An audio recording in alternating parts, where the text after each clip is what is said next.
How's it going, guys? Hey, Stephen. Congratulations on this documentary. It was very interesting. Yes, thank you very much. It was fun to do. I can't notice you got the Howard Stern sign up behind you, or photo even. Yeah, I probably should Hey, move hey that a little now, I'm a bit. big fan, so that's cool. Of course, Yeah. you've been on there a bunch. I think the most interesting aspect was like I thought the beginning of this documentary that it was going to be focused on like women showing like their ankles in film or something. That would be a big deal. But surprised to know that nudity was a big part of the early aspects of film. Yeah, Real early aspect, going back to actually when there was film that was just created for the first time. That's was a good starting point to go back to 1888 or 1887, Edward Muybridge. So there was nudity when there was film at the same time, which I don't think many people knew. And it really made it easy to do this film chronologically because of how the nudity changed from decade to decade to decade. It seemed like a natural way to cover this. But yeah, it goes way back, I think, farther than anybody before silent movies. Very yeah, and interesting. I think Stephen, a lot of people that watch this documentary, I don't care how big of a film buff you are or what you think you know about movies pre-Hays Code, but I think you'd be shocked to know what was going on in American film, and even in 1915 with Audrey Munson, Annette Kellerman, Clara Bow, the It Girl in one of the biggest movies of 1927, showing her breasts. Hedy Lamar's nude scene in Ecstasy in 1932. People today can't get their head around the fact that that's where we were in 1932. We were on the road to nudity and sex in movies, and then the Hays Code came and kind of changed things for about 20 years. And but I do think one of the cool things about the documentary is just learning about that history of film that I think a lot of people don't know about.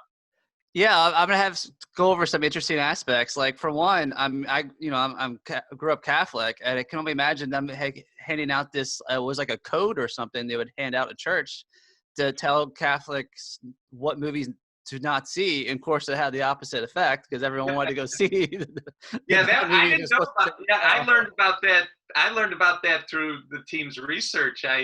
I mean, the Catholic Church said, "Don't watch these movies," and of course, everyone went and watched them, which is funny. And then, it was nice that a certain amount of directors, and including Howard Hughes, said, you know what, no code for us. And, they started breaking the code. And as the decades went on, even a Russ Meyer or a Doris Wishman were, you know what, we're going to get these movies out there, damn distribution or not. And it was nice to see a certain amount of directors sort of going against the code. And then, of course, in the 60s, there was no code. It was rampant. The directors are like, you know what, forget this code thing. It's not working anymore. And that's where I think the explosion in the late 60s. And then you had the MPAA, of course, coming. I forget which time period it was, but I think maybe it was during Depression. But Paramount and Warner Brothers almost went out of business, and it wasn't for these new films that kind of saved these big studios, which is insane. I feel like. Oh yeah, like a movie. The basically 30 to 34 was the pre-code. There was a code in 1928, but it really wasn't enforced till 1934. So you were seeing movies like A Sign of the Cross and Claudette Colbert doing nudity, and D.W. Griffiths or Cecil B. DeMille were throwing nudity in as much as they could because no one was enforcing this code. There was a code not to have nudity, but nobody was enforcing it. So really until 1934, it was even, they were policing language and costumes and animation for that matter. Wow. Yeah, you mentioned Sign of the Cross. So Cecil B. DeVille. I mean, I feel like the whole movie can be based just on him because he has like a thing with like horny gorillas and naked women. Did he do that like a lot of films, or just Sign of the Cross? I'm not sure. What I understood is he had a fetish for that and other fetishes and would throw them into his films. But that I doing research for this movie, and it was the first time I'd ever seen A Sign of the Cross, and was like, oh wow, this gorilla's gonna do what to this woman who's tied to a stake? But he had his thing. I'm a huge Kevin Smith fan, and I know he's got a very loyal fan base that will follow him to any project he's attached to. So how was it like getting him involved? And I mean, obviously, it was great talking about like Zach and Mary make a porno. I had no idea Jason Mewes had a heart-shaped views. Yeah. What was it like getting Kevin Smith involved? Well, Kevin Smith, it was interesting because we were just finishing another documentary on films, and we were interviewing him about Clerks and the X rating that film received, and him going to court to sort of get the R rating because of the word snowballing. And that was one of the reasons why we thought including the MPAA in this documentary was important, because of his battles with them for the movie Clerks. So the same day we were interviewing him on Clerks, we were interviewing him for Zach and Miri Make a Porno.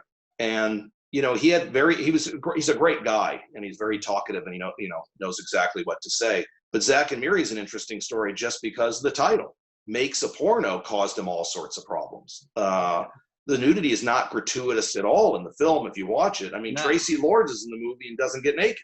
So there you go. But, we show in the movie poster had stick figures because he wasn't allowed to show breasts in the poster, and the commercials weren't allowed to air before midnight. So, he ran into his battles just for the distribution of that film. But if you watch it, the nudity is meager at best, and it's all organic to what he's shooting, what the theme of the movie is anyways.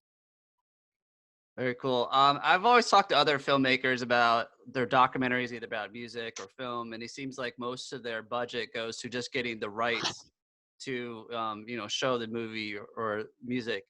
Was there trouble getting rights to some stuff? Because I'm figuring maybe some companies back in the day don't even exist anymore to get the rights to these clips. Well, Jim, you can answer that, or we'll answer that sort of together. There's fair use.